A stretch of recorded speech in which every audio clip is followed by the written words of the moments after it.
Hello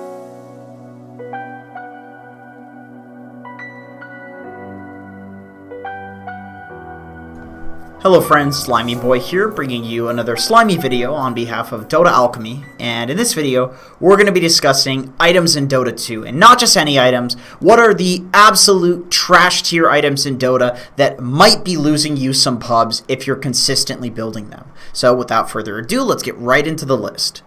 Terrible item number 1, Holy Locket. So why is Holy Locket bad? Basically because this Holy Blessing passive isn't quite good enough. It is attempting to provide sustain, it's attempting to make you tanky and increase your healing and effective HP of your team. But for this cost point, there are plenty of amazing items in Dota right now that completely overshadow Holy Locket. Consider Crimson Guard against physical, consider Pipe of Insight against magic damage, consider Mechanism into Greaves for your general kind of healing and sustain purposes. This item is just not going to compare to those items because many items in Dota just don't right now. However, I do want to say I do kind of like the stats on this item. I think that it's good for the cost. These are good stats going late, especially this magic resist. There is a scarcity of magic resist on items in Dota, and there's plenty of magic damage going late, so this will make you quite tanky. With that being said, something else there's a scarcity of is mana regen. And that was nerfed in 7.21, so now this item gives you 325 mana instead. Do you ever see heroes picking up mana talents?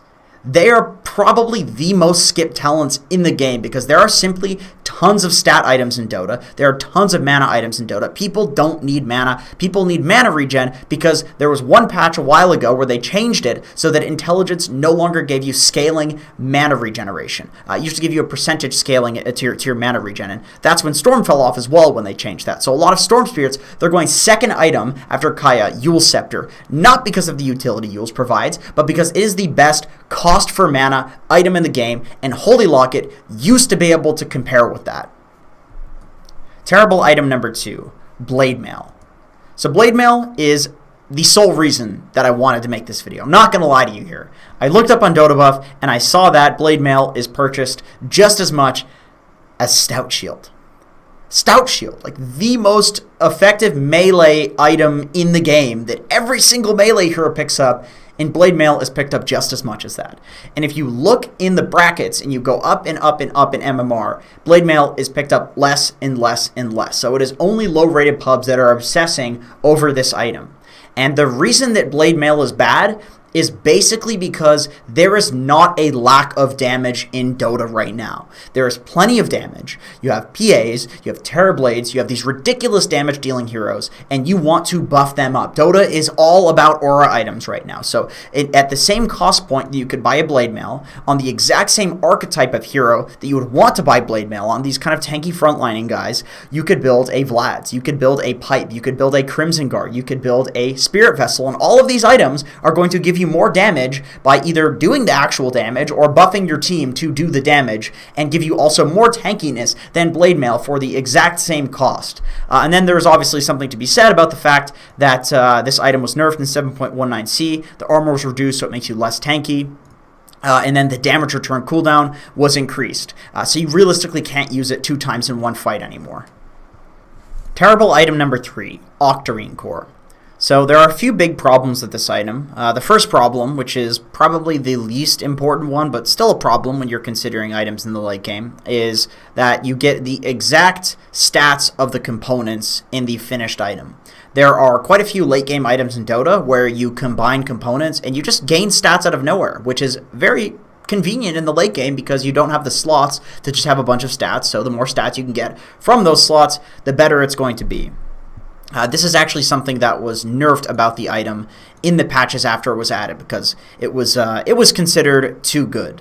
And speaking of the patches since this item was added into the game, there have been the addition of a lot of better late game items than Octarine Core. So you can get Bloodstone now, you can get Nullifier. These items didn't exist when Octarine Core was added to the game. You can get an Eon Disc if you want to be tanky on an int hero that might pick up this item, and that's a problem. A lot of the time you just don't have the slots to pick up a last item, Octarine Core, because you want like a Nullifier Bloodthorn combo or something like that. And then finally, probably the most important reason that this item isn't picked up a lot is because this cooldown reduction, what it provides is the ability to take more fights. But since OG 1 TI, Dota has been about taking that one big fight, heading down mid, taking racks, taking megas, or ending the game. And essentially, at this exact same cost point, you can get a refresher orb that is going to let you win that one fight as opposed to just fighting more. Terrible item number 4, Bloodstone. So this item, it's basically just picked up on Storm Spirit and on occasion Leshrac, but whenever Storm Spirit picks up this item, it's so bad in terms of the mana regen that it provides that he usually builds 2 or 3 of them just so he can amplify the regen coming from that one Bloodstone that's getting all of the charges after he gets kills. That's how bad it is. So why is it bad? Basically, since they changed, let me see if I can find it here.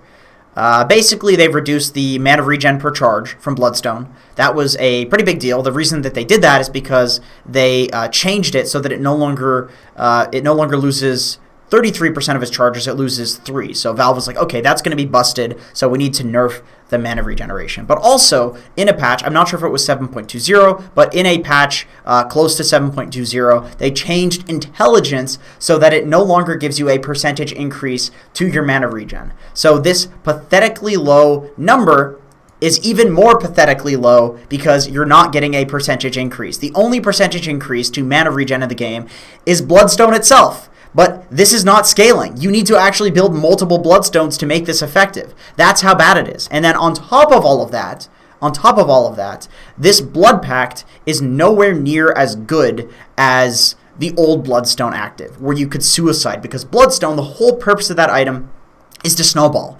And if you could suicide, you could prevent the enemy team from getting a huge kill streak from you. And this Blood Pact, a lot of the time, you can just kill your opponent while they're healing from it. Maybe it needs to be buffed, maybe it needs to be changed, maybe they need to make Bloodstone even better in terms of the mana regen, I don't know, but this item basically needs a bit of a rework, I think.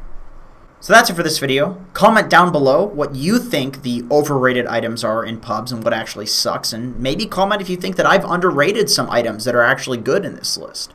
So thank you for watching, I appreciate it, and I hope to see you in another video.